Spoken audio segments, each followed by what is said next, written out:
Glória a Deus. Gostaria de ler com os irmãos um texto para a gente estudar nesta noite. Grande profeta do Senhor, chamado Jeremias, ele escreveu em suas lamentações algo precioso para que a gente possa aprender e colocar em prática nas nossas vidas. Você trouxe a sua Bíblia, livro de Lamentações, capítulo 3. Quero usar a expressão do texto que Jeremias escreveu para tornar o título desta mensagem, ou o tema desta mensagem hoje: minha porção é o Senhor. Jeremias era um profeta, um dos considerados maiores. Isaías, Jeremias, Ezequiel eram talvez os três maiores profetas que havia naquela época. Os profetas, claro, você sabe, ou para quem não sabe, na época eram homens como os pastores de hoje.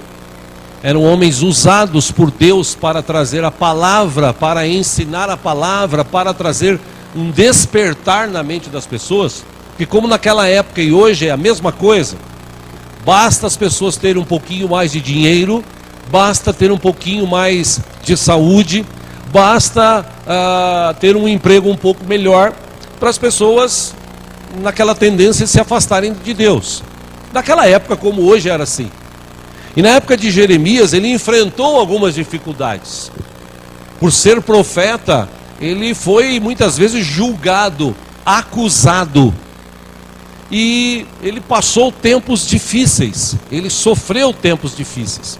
E ele traduziu isso, aquele momento que a igreja vivia, ou que o povo de Deus vivia, melhor dizendo.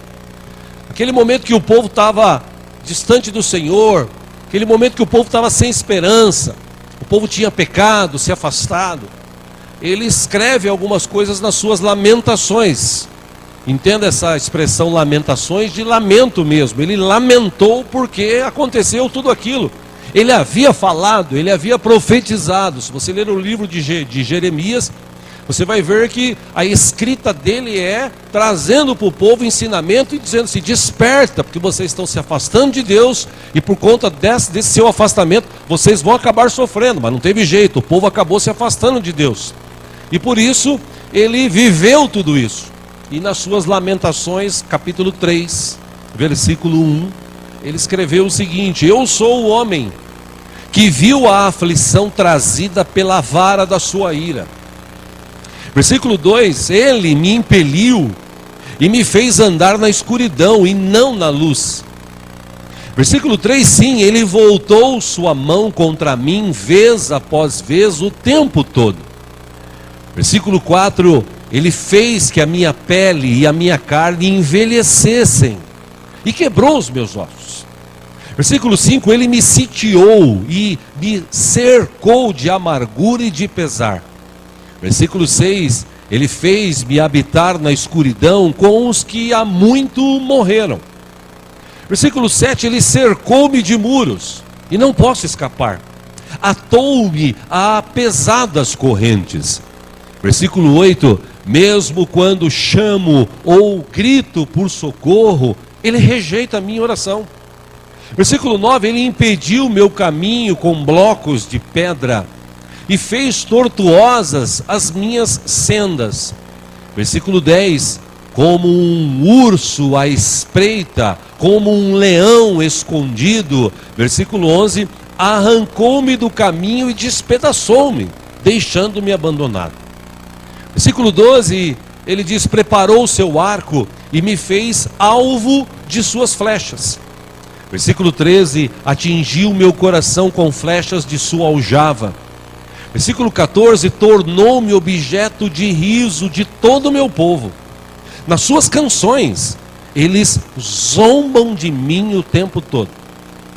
Versículo 15, ele fez-me comer ervas amargas e fartou-me de fel.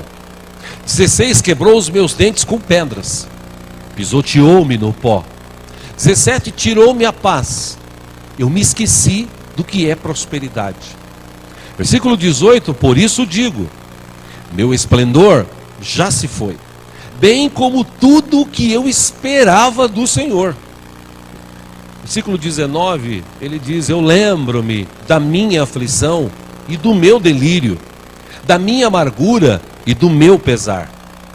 Versículo 20, eu lembro-me bem de tudo isso, ou disso tudo, e a minha alma desfalece dentro de mim. 21, ele muda o seu discurso e diz: todavia, eu lembro-me também do que me pode dar esperança. Versículo 22, ele se lembra: graças ao grande amor do Senhor é que não somos consumidos, pois as suas misericórdias são inesgotáveis. Elas se renovam, 23, cada manhã. Grande é a sua fidelidade. Por isso, digo, 24, a mim mesmo: a minha porção é o Senhor. Portanto, nele, no Senhor, porei a minha esperança. Versículo 25, ele diz: o Senhor é bom. A gente canta isso aqui. O Senhor é bom para com aqueles cuja esperança está nele, para com aqueles que o buscam. 26, e último desse que quero ler, ele diz: é bom esperar tranquilo pela salvação do Senhor. Jeremias escreveu isto, irmãos, usando uma figura de linguagem, de destruição, de sofrimento, para descrever o que ele viu e viveu. Porque não é fácil você estar num lugar, no meio de pessoas, por exemplo, como hoje. Não é fácil para o pastor hoje, ou o pregador hoje, vou assim usar essa expressão, ele pregar a palavra de Deus, trazendo ensinamento para as pessoas, mostrando a elas o caminho que elas devem andar, trazendo para elas alertas dentro da palavra de Deus, de que nós precisamos tomar cuidado, porque quando nós estamos perto de Deus, já é difícil, ainda mais longe dele. O pregador, o pastor, o sacerdote, ou no caso aqui o profeta, ele era usado por Deus para trazer estes alertas. É para isso que existe, por exemplo, hoje igreja. Igreja não é invenção de pastores, Jesus que inventou a igreja. E Jesus inventou a igreja, e dentro dessa invenção existem os cargos, os títulos daqueles que vão estar à frente. E um dia haverão de estar diante de Deus e dar conta de tudo que ensinaram. Quer dizer, se ensinar alguma coisa errada ou fora da palavra, um dia estaremos diante de Deus e daremos conta daquilo que nós falamos. Por isso que Jeremias, ele levava a sério o que ele tinha. Ele não estava brincando. E ele relata como uma figura de linguagem, falando sobre destruição, de envelhecimento, de perda de algumas coisas. Porque o povo, e eu sempre digo aqui, povo é povo, o povo estava afastado de Deus. Mais uma vez, Deus é bom, Deus abençoou o povo, e quando Deus abençoou o povo, a tendência é se afastar. Por exemplo, o cara não tem dinheiro, quando ele ganha dinheiro, a tendência é ele se afastar de Deus. É ele curtir a vida, porque agora ele tem dinheiro. Lembra-se do filho que pediu ao pai herança, o filho lá que estava perdido, e um dia ele voltou sem nada e Deus teve misericórdia, ou o pai teve misericórdia. O Senhor cura pessoas. Jesus curou 10 leprosos, um apenas voltou para agradecer, os outros foram curtir a vida, porque leproso naquela época, ele não tinha, não era reconhecido no meio da sociedade, ele era um coitado, ele tinha que viver longe, fora da cidade. Aí Jesus passa nesse local, vê 10 leprosos, eles pedem, eles clamam, Jesus tem misericórdia, eles são curados. Jesus diz: vai, se apresente ao sacerdote. Eles foram, talvez até os 10 devem ter ido, mas um só voltou e agradeceu Jesus. Quer dizer, parece, entenda essa expressão, parece que Deus não pode abençoar ninguém, porque a maioria das pessoas parece que não tem estrutura para serem abençoadas. Por isso que às vezes Deus, entenda também essa expressão, demora para abençoar vidas. Porque Deus conhece o coração. Quando Deus tirou o povo do Egito, uma das expressões que mais marcam o relato, a descrição do que aconteceu lá é: Deus queria conhecer o intento do coração deles. Como Deus também quer conhecer o intento do nosso coração. Pastor, mas Deus não sabe de tudo? Sim, Ele sabe. Ele quer que nós venhamos a conhecer o intento do nosso coração.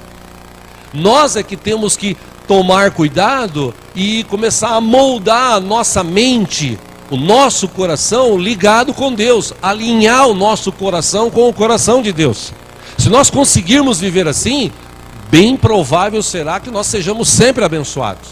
O problema é que nós, o ser humano, ele passa a ter um pouquinho melhor, seja de dinheiro, de vida, morar numa casa melhor, usar uma roupa um pouquinho melhor, ter um carro um pouquinho melhor, para ele já começar a se achar superior aos outros, e já tipo assim, agora que eu fui abençoado mesmo, eu prefiro agora ir viver minha vida. Isso é fato, isso acontece hoje ainda. E naquela época acontecia isso.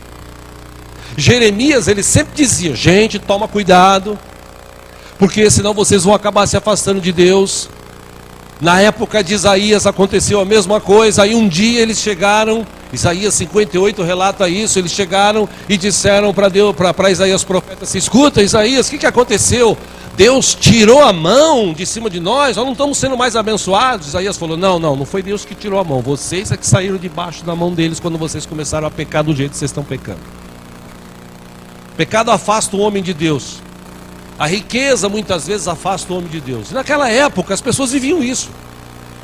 E Jeremias estava sempre falando, até que chegou o ponto deles serem subjugados, deles perderem suas casas, perderem seu dinheiro, perderem suas plantações, perderem até a sua esperança, porque naquela época durava, entenda essa expressão, o martírio deles, ou a provação deles, ou o momento que eles viviam. Naquela época durava 50 anos, 70 anos, 60, às vezes 35, 30 anos.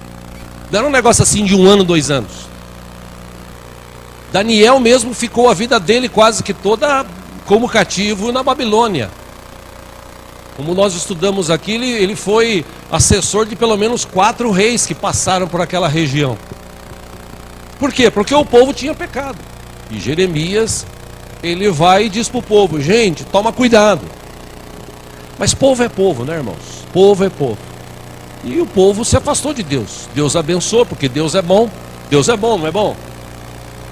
Deus é bom. Deus abençoa, Deus cura, Deus prospera, Deus abre porta onde não tem porta, Deus enriquece. Deus é bom. Só que quando a pessoa começa a ser abençoada, a tendência é muitas vezes ela se afastar de Deus. Por isso que Jeremias ele diz assim, gente, eu vivi isso junto com vocês. Eu vi o que aconteceu. Eu vi a dureza do coração de vocês. Eu vi o sofrimento que nós enfrentamos. Eu vi as dificuldades. Eu vivi também essas dificuldades. Porque vocês se afastaram de Deus. Então ele relata no texto que nós lemos, aqui nas suas lamentações, se você ler o capítulo 1 e o capítulo 2, você vai ver um chororô ainda maior.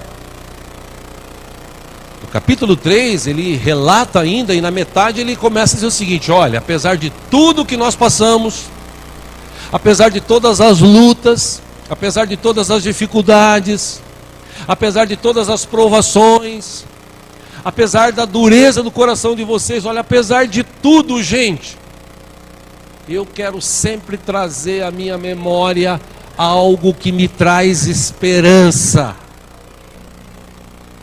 E a gente canta aqui, em uma das canções que a gente geralmente gosta de cantar, a minha esperança está no nome do Senhor Jesus, hoje. Naquela época a esperança deles era para estar em Deus. Por isso o profeta ele diz assim, eu quero trazer a memória agora, porque eu já lembrei. E isso parece que está sempre vindo à tona na nossa mente. Tudo que eu passei de ruim. A gente tem uma tendência de lembrar coisas ruins, né? Eu fiquei doente, passei no hospital, 1 mês, fiquei internado. Foi um sofrimento, você passou, deixa para trás. Lembra coisa boa, lembra de coisa que te traz esperança, não lembra coisa que te traz sofrimento. Antigamente eu tinha um carro roubado, bateram no meu carro, perdi o emprego, aconteceu isso, aquilo outro. Nossa, fica sempre trazendo a memória. Não, meu irmão, minha irmã, para com isso. Jeremias, ele traz todo esse relato, mas ele fala o seguinte: eu faço questão, gente, de deixar uma coisa clara aqui diante de Deus e de vocês. Eu trago sempre na minha mente aquilo que me traz esperança. E ele escreveu essa expressão maravilhosa: a minha porção é o Senhor.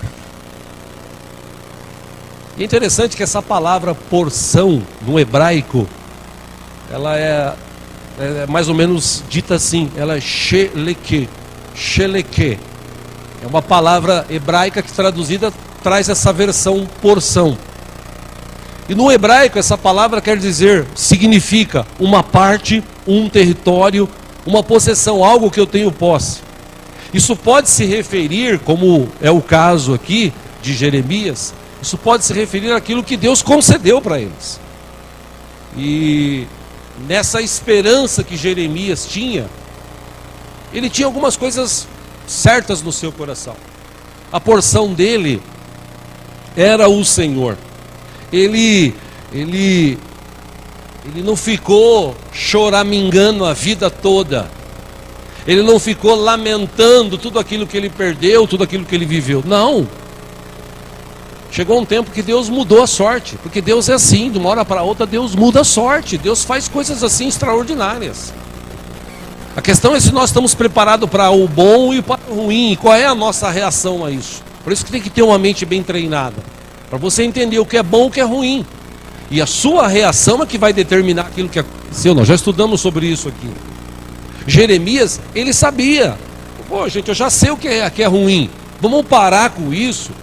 E vamos trazer para a nossa mente aquilo que nos traz esperança. E olha, eu vou dizer para vocês, a minha porção é o Senhor. Interessante essa expressão, porque ele não está dizendo aqui, de forma alguma, que o Senhor é pedaço da sua porção. Ele não diz aqui, o Senhor é um pouquinho da minha esperança ou da minha porção. Não, ele diz textualmente, o Senhor é a minha porção. Ou seja, se eu tenho alguma coisa, essa coisa, estenda essa expressão, é o Senhor. Eu não me importo com uma porção de dinheiro, com uma porção de bens, com uma porção disso, não. A minha porção é o Senhor. Porque quando eu tenho o Senhor nessa proporção, ou nessa porção que ele está falando, meu irmão, é impossível Deus não abençoar a gente, Deus não cuidar da gente. O prazer de Deus é cuidar da gente. Mas infelizmente aquele povo, eles se afastaram de Deus. Eles receberam a bênção, receberam a porção, receberam um bom salário, receberam uma boa plantação, uma boa colheita, uma boa casa para morar. E eles desvirtuaram o pensamento, agora a minha porção é essa. É como muitas pessoas hoje que estão dentro da igreja e elas falam de boca cheia, não, eu tenho um carro zero, eu tenho uma casa no Alphaville, eu já fui viajar pelo mundo, eu. Esse tipo de testemunho, meu irmão, ele, quando bem contado, serve para edificar. Mas a gente devia falar todas as manhãs o seguinte: Senhor, a tua misericórdia se renovou essa manhã, por isso que eu estou aqui vivo ainda. Porque se a misericórdia de Deus não tivesse se renovado nessa manhã, a gente não estava nem aqui agora. Por quê? Porque a nossa tendência é se afastar de Deus, é lembrar de Deus na hora que a gente precisa, é orar na hora que a coisa está apertando, a dificuldade, eu vou orar. Falava aqui domingo com o irmão aqui, um dos irmãos aqui de nossa igreja, que está naquele assim, vai não vai, e está mais não vai do que vai. Aliás, tem muita gente na nossa igreja que está assim, né? Vai não vai. Às vezes de vir aqui, vai em outra igreja. Nada contra em outra igreja, mas desde que seja uma igreja que prega a palavra, né? Agora a gente tem culto de quarta, de sexta, de domingo de manhã, domingo à noite, alguns trabalhos pontuais aos sábados, e ainda assim tem gente que vai para outra igreja. Enfim, talvez não queira ou não encontre o que quer aqui, porque aqui você não vai encontrar gente rolando pelo chão, aqui você não vai encontrar gente gritando, Aqui você vai encontrar gente que estuda a palavra e entende a palavra e pratica a palavra. Você vai encontrar gente aqui assim. E você pode pesquisar, porque quem pratica a palavra, esses anos todos que estão aqui nessa igreja, são pessoas que têm sido extremamente abençoadas por Deus. Não são pessoas que ficam por aí zanzando, são pessoas que são fiéis ao Senhor. Portanto, meus irmãos, quando Jeremias ele usou essa expressão para aquele povo, ele disse: gente, para de ficar com essas coisas, preocupado com essas coisas que vocês têm. Eu já falei aqui e repito, Deus quer te abençoar, Deus quer te enriquecer, Deus quer isso, é só você ler Bíblia. Agora, por que Deus não faz? Meu irmão, eu que sou humano, meio tonto, determinada pessoa que eu olho hoje fala assim: esse aí, se der um dinheiro para ele, ele vaza, some. Isso aí, se der um pouco de dinheiro para ele, ele vai querer se colocar em cima dos outros. Quer dizer, se eu que sou humano tenho esse discernimento, quanto mais Deus. Por isso que muita gente às vezes não é abençoada, porque ele não entendeu que a porção dele é a porção, é o Senhor Deus. É aquilo que representa para ele, é aquilo que ele tem de melhor, é aquilo que realmente enche a sua vida. Porque, meu irmão, nós sem Deus não somos nada. Deus sem nós, ele continua sendo Deus. Nós sem Deus não somos nada. Por isso que quando Deus nos abençoa, quanto mais nós formos um canal abençoador, mais Deus vai nos abençoar. Infelizmente, naquela época, como eu disse, como hoje, acontecem essas situações. Um outro texto da palavra de Deus, do profeta Isaías. O profeta Isaías, ele também na sua época, em Isaías 55, 6, 7, também deu uma dica interessante para o povo. Ele disse: busque o Senhor enquanto é possível achá-lo. Clamem por Ele enquanto Ele está perto. E, meu irmão, Deus está aqui hoje. Deus se manifesta aqui nesse lugar, nessas quatro paredes aqui. Deus se manifesta. Ele vem aqui todos os cultos. Quer dizer, você não precisa ficar buscando em outra igreja. Porque lá tem uma campanha. Porque lá... Irmão, aqui tem palavra de Deus e Deus se manifesta nesse lugar aqui. É só você crer, é só você permanecer firme. Então Isaías disse: busque o Senhor enquanto é possível achá-lo. E, meu irmão, por enquanto é possível achar o Senhor. Clame por Ele enquanto Ele está perto. E Ele está aí pertinho de você, pertinho aqui de mim. Ele está em todos os lugares ao mesmo tempo. E Isaías disse praticamente a mesma coisa para o povo da época. Isaías disse: que o ímpio abandone o seu caminho, que o homem mau abandone os seus pensamentos maus. Volte-se para o Senhor, que Ele terá misericórdia de você. Volte-se para o nosso Deus, porque Ele é bom e de bom grado dá o seu perdão. E sabe, meu irmão, que eu estou tratando sobre este assunto hoje, daqui para frente até o final do ano, começo do ano que vem, vamos tratar de algo semelhante. E quando chega nessa época de final de ano, muita gente começa a refletir e fala assim: esse ano para mim foi uma porcaria. Esse ano para mim, tudo que eu quis fazer não deu certo. Esse ano para mim, eu queria apagar da minha história. Irmão, irmã, para com isso. Esse ano foi um ano de aprendizado para você e para mim. Vamos tirar os prós e os contras. Vamos tomar a decisão certa e vamos continuar servindo ao Senhor Jesus. Tudo o que aconteceu, de bom ou de ruim, pode ter certeza que Deus está no controle, Ele sabe de todas as coisas. E nesse controle de Deus, Ele permitiu que a gente estivesse aqui hoje juntos, para a gente refletir e olhar para Ele e falar assim: Senhor, realmente a minha porção é o Senhor. Eu lembrei de algo que já citei aqui, acho que uns 8, 9 anos atrás, mas apesar de ter passado todo esse tempo, esse texto é muito atual e tem tudo a ver com o que a gente está estudando aqui hoje. Conta uma lenda que houve uma reunião lá no inferno. O diabo reuniu os seus demônios, fez uma convenção mundial dos seus demônios. E em seu discurso inicial ele disse: gente, ou demônios, ou anjos, ou seja lá do jeito que você quer chamar, nós não podemos impedir os cristãos de irem à igreja. A gente não pode impedir de ler as suas Bíblias e de conhecerem a verdade. A gente nem mesmo pode impedi-los de formar um relacionamento íntimo com o seu Salvador. E uma vez que eles ganham essa conexão com Jesus, nosso poder sobre eles está quebrado. Aí conta a lenda que os demônios ficaram desanimados quando o chefe mor deles falou isso. Mas aí ele vira o jogo e ele fala assim: o que eu quero que vocês façam é o seguinte, disse o diabo: distraiam eles, a ponto de não conseguir aproximar-se mais do seu Salvador.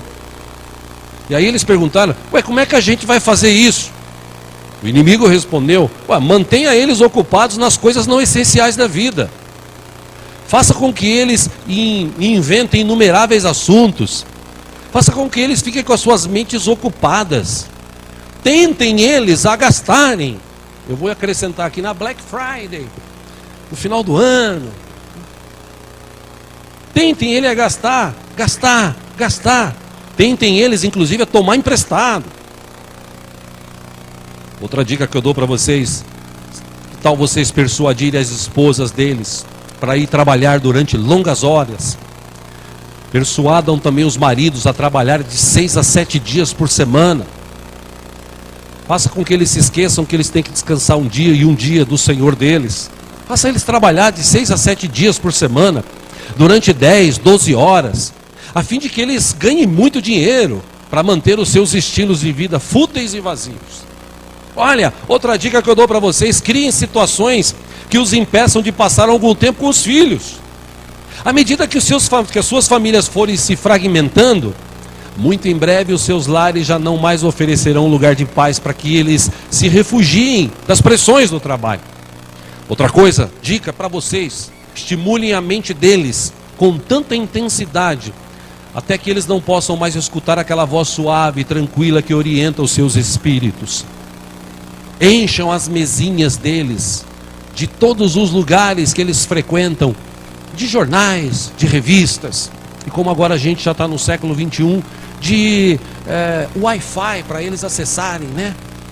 Porque tem aqueles caras que tem o celular, o pai de santo, né? Só recebe, ele não vê a hora de chegar no lugar para, aqui tem Wi-Fi gratuito. Ele não fica sem olhar as informações. E ele continua: bombardeiem suas mentes com notícias, 24 horas por dia. Invadam os momentos em que eles estão dirigindo, fazendo-os prestar atenção a cartazes chamativos. Inundem as caixas de correio deles com papéis inúteis, com catálogos de lojas que oferecem vendas. Iludam eles com loteria, lá no final do ano, aquela que todo mundo quer jogar. Ainda bem que aqui ninguém joga, né? Oh, que silêncio, Jesus amado. Ninguém joga aqui, né? Graças a... Aleluia, Senhor. Até suei frio aqui agora. Ofereçam para eles produtos gratuitos, falsas esperanças. Mantenham lindas modelos na televisão, para que os maridos acreditem que a beleza externa é muito mais importante. Mantenha as esposas demasiadamente cansadas, que aí à noite elas não vão amar os seus maridos, ao contrário, vão lhe dar dor de cabeça.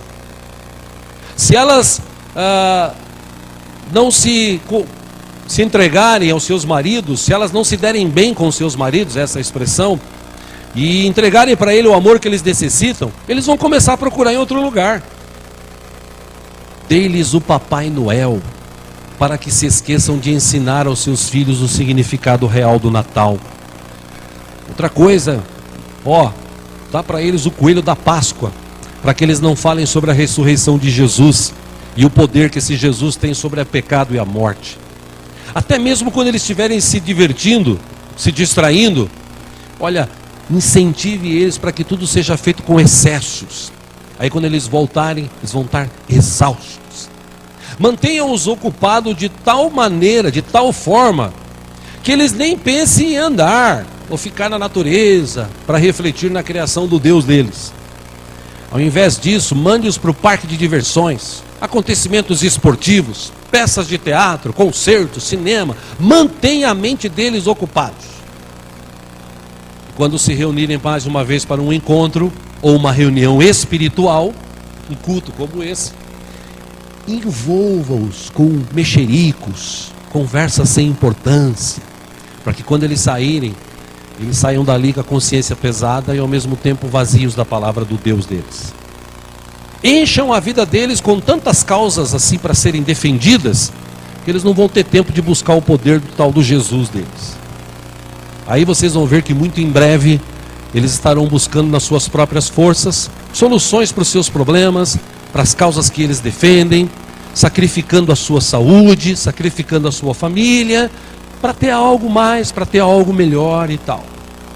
Ele diz que os demônios gritaram: isso vai funcionar! Encerra a lenda dizendo que os demônios rapidamente foram embora para cada canto do mundo para colocar em prática isso.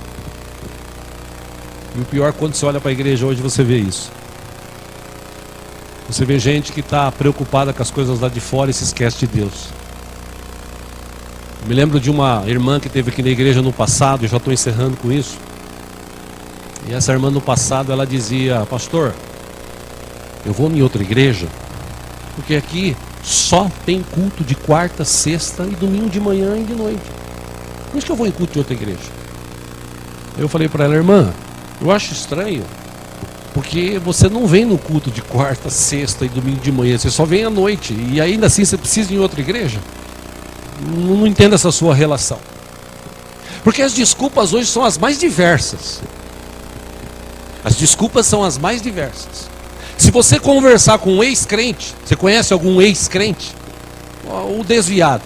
Se você parar para conversar com ele, ele sempre vai ter uma desculpa assim: que quando eu ia na igreja, eu era usado por Deus, mas depois aconteceu um negócio lá, aí acabei me entristecendo, aí eu saí, e aí por isso que eu estou aqui. É sempre esse lamento. Gente que não conheceu Jesus na sua essência. Porque, meu irmão, quando a gente conhece Jesus na essência, quando a gente se converte a Jesus, a nossa vida muda, tudo se faz novo, e a nossa esperança passa a estar totalmente voltada a Jesus. Eu repito o que eu já falei aqui várias vezes, meu irmão: não ponha a sua esperança no dinheiro que você tem. O dinheiro que você tem pode sumir amanhã. Como assim, pastor? No passado aconteceu isso. Um presidente aqui, ele um dia tinha gente que tinha 2 milhões de cruzados na sua conta, ou de cruzeiros, e no outro dia ele tinha 50 cruzados. Ele tinha que recomeçar. Sabe o que aconteceu? Teve gente que deu tiro na cabeça, pulou de ponte, porque a esperança dele estava no dinheiro. Tem gente que a esperança dele está na casa dele. Agora eu tenho minha casa, agora eu estou tranquilo. Agora eu tenho uma casa no campo, eu estou tranquilo. Agora eu tenho uma casa na praia também, eu estou tranquilo. Meu irmão, pode vir um terremoto, um maremoto, e pode acabar com tudo assim. Isso aconteceu nos Estados Unidos. Isso aconteceu na Ásia. Isso aconteceu em alguns lugares da Europa. Na Itália tinha gente que tinha casa centenária. Aquelas pessoas tinham orgulho: essa é minha casa. Olha aí, tal, bem feita, naquela construção maravilhosa, antiga. Aí veio um terremoto e caiu tudo. E a foto que apareceu na internet foram as pessoas sentadas assim na sarjeta chorando, porque ela tinha perdido a sua casa. Tem gente que perde o emprego e ele começa a chorar.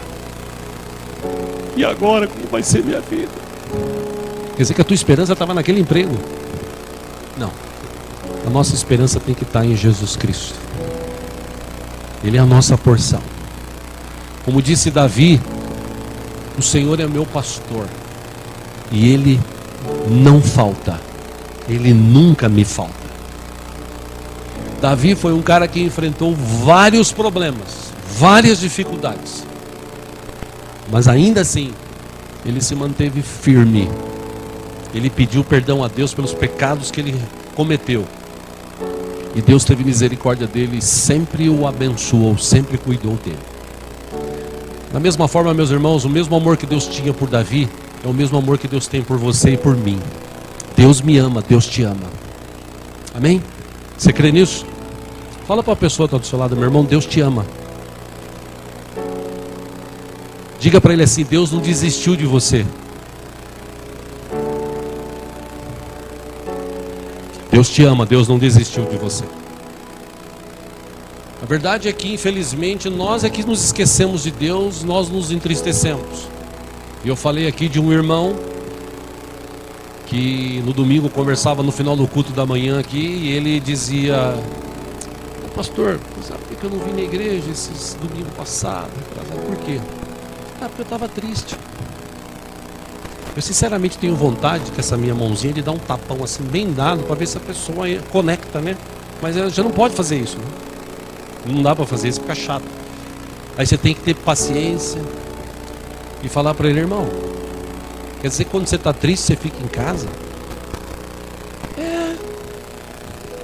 Irmão, pelo amor de Deus, você está triste, corre para os pés do Senhor, venha para a igreja, tenha comunhão com os irmãos. Você está feliz? Corre aos pés do Senhor, venha para a igreja, tenha comunhão com os irmãos. Você está com dinheiro? Venha para a igreja, corra, coloque seus pés no Senhor. Você está sem dinheiro? Venha para a igreja, coloque seus pés no Senhor. Você tem saúde? Venha para a igreja, coloque seus pés no Senhor e o adore. Você está doente? Venha para a igreja, coloque seus pés no Senhor e o adore. Aí ele olhou para mim e falou assim: é mesmo, né, pastor? Eu falei: é, irmão. E pus a mão para trás, porque eu tenho que segurar assim, né? Eu não entendo, meus irmãos, a atitude de muita gente que perde a oportunidade, fica em casa, num domingo, numa quarta, numa sexta de oração. Fica em casa. Por quê? Porque eu estou triste, hoje eu estou cansado, estou abatido. Eu queria que acontecesse aquilo, não aconteceu. Para com isso, meu irmão. Para com isso, minha irmã. A sua porção tem que ser o Senhor teu Deus. Amém?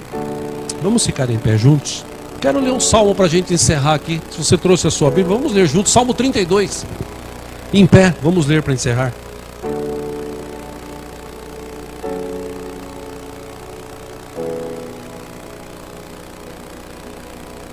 Glória a Deus. Salmo capítulo 32. Porventura houver alguém sem Bíblia do teu lado, aí, se você puder repartir, faça isso. Versículo 1. O salmista dá umas dicas aqui sensacionais. Você que acha que felicidade é quando você tem dinheiro, felicidade é quando você tem um carro novo, felicidade é quando você tem uma casa, felicidade é quando você arrumou um menino, uma mina. Eu sou feliz com isso, meu irmão. Isso é outra coisa. Felicidade é o que ele disse aqui: como é feliz aquele que tem suas transgressões perdoadas e seus pecados perdoados ou apagados. Quem tem Jesus como Senhor e Salvador aqui nesta noite? Pois então, no dia que você recebeu Jesus, Ele perdoou os teus pecados, Ele apagou as transgressões da sua vida. Feliz sou eu e você, porque a gente teve isso. O resto é resto. A minha porção está no Senhor. Aí ele continua o versículo 2: como é feliz aquele a quem o Senhor não atribui culpa, e em quem não há hipocrisia. Versículo 3, o salmista diz o seguinte: enquanto eu mantinha escondidos os meus pecados, o meu corpo definhava de tanto gemer. Versículo 4, pois dia e noite a tua mão pesava sobre mim, minhas forças foram se esgotando como em tempo de seca. Versículo 5, o salmista escreveu: então eu reconheci diante de ti o meu pecado e não encobri as minhas culpas. Eu disse: confessarei as minhas transgressões ao Senhor, e tu perdoaste a culpa do meu pecado. Versículo 6, ele diz: portanto, que todos os que são fiéis orem a ti enquanto podes ser encontrado. Quando as muitas águas se levantarem, elas não o atingirão. Por quê? Versículo 7, tu és o meu abrigo, tu és a minha porção, Tu me preservarás das angústias e me cercarás de canções de livramento. Versículo 8: eu o instruirei e o ensinarei no caminho que você deve seguir. Eu o aconselharei e cuidarei de você. Fala para a pessoa que está do seu lado assim, didaticamente, diga para ela assim: meu irmão, deixa Deus cuidar da tua vida. Deixa Deus cuidar de você. Confie nele. Versículo 9, guarde bem, viu? Que aqui o salmista foi bem claro. Não seja como cavalo ou burro, que o que mais tem aí é cavalo e burro dentro de igreja. Cavalo e burro, gente que não tem entendimento. E ele diz: não sejam como o cavalo ou burro, que não tem entendimento, mas precisam ser controlados com freios e rédeas. Caso contrário, não obedecem. Versículo 10 ele diz: muitas são as dores dos ímpios, mas a bondade do Senhor protege quem nele confia. Vou citar Jeremias: a minha porção é o Senhor. Versículo 11 e último ele diz: alegrem-se no Senhor e exultem, vocês que são justos, cantem de alegria todos vocês que são retos de coração. Ele fala: alegre-nos no Senhor. Por quê? Por que eu fico alegre com o Senhor? Porque Deus me deu um carro novo. Eu estou tão feliz porque Deus me deu um carro novo. Eu estou tão feliz que agora eu consegui um emprego melhor. Eu estou tão feliz que eu fiquei rico. Eu estou tão feliz que agora eu arrumei uma mina, um mino. Eu estou tão feliz. Irmão, essa felicidade não chega perto de você falar assim: eu estou feliz porque Jesus Cristo morreu na cruz por mim e eu vou para o céu porque Ele deu a sua vida lá, derramou o seu sangue para purificar os meus pecados. Isso sim é felicidade. Só que a gente não entende, a gente muda as coisas. A gente muda as coisas. A gente coloca a nossa porção, a nossa felicidade, ou a nossa esperança nestas coisas. Estas coisas passam. Mas a própria Bíblia diz no Salmo: aquele que crê no Senhor permanece para sempre. Amém? Que a tua porção seja o Senhor. Vamos orar? Fecha os teus olhos.